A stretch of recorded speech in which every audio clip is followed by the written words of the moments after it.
So how do we flow? Bruce Lee stated it wonderfully. We flow like water. When we pour water into a cup, the water becomes the cup. When you pour water into a teapot, it becomes the teapot. So learning to flow is learning how to go with things instead of resisting them. So often, we fight anything that comes into our mind or our life, and we battle with it instead of just learning to flow. There's many ways to learn to flow.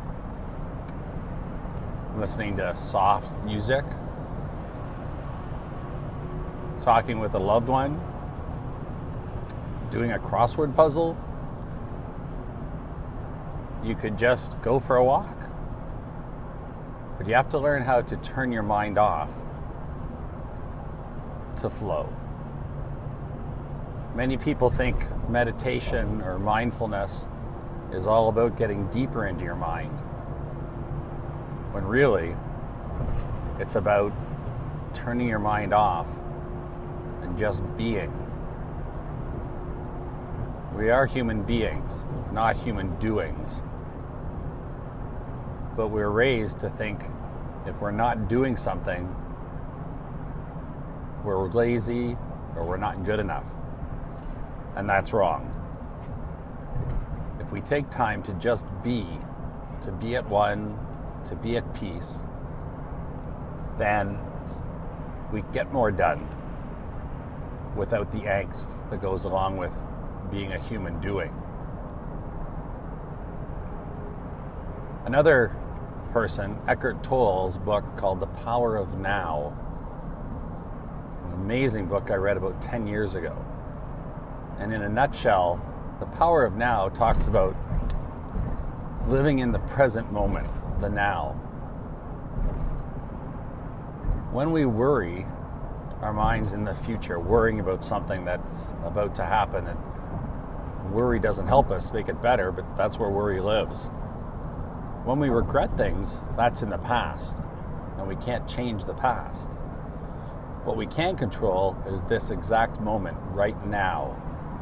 So the power of now is focusing on the present moment and not worrying and not regretting. And if you catch yourself in a state of angst or excitement or agitation or worry, the question Eckhart Tolle suggests asking yourself is, what in this moment is missing or lacking? I'll say that again. What in this moment is missing or lacking? Now, when I ask students in my office that question, they'll often say, oh, I had a fight with a friend, or I have this assignment due I haven't started, or a test, or there's a problem at home with my parents. And we'll explore whichever one they say. And it's, if it's a problem with an assignment coming up, well, that's in the future. I didn't ask them about the future. I asked what in this moment is missing or lacking. Or if they talked about a problem with their parents, well, that was in the past. I asked about what in this moment's missing or lacking. And eventually they get the point that there's nothing missing or lacking in this moment. Every day we wake up is a good day. We're human, we're animals, we will all die someday. So I say that without trying to be morbid, because every day I wake up is a good day. We have the basics of life, which many people in the world don't have. We have food, water, shelter, all from Maslow's hierarchy of need. We have people that care about us. But when we get into an agitated state or an anxious state or a worried state, our mind goes to the future to worry about things, or the past to regret things, and that's not a good place for our mind to be. Our mind needs to be in the present moment.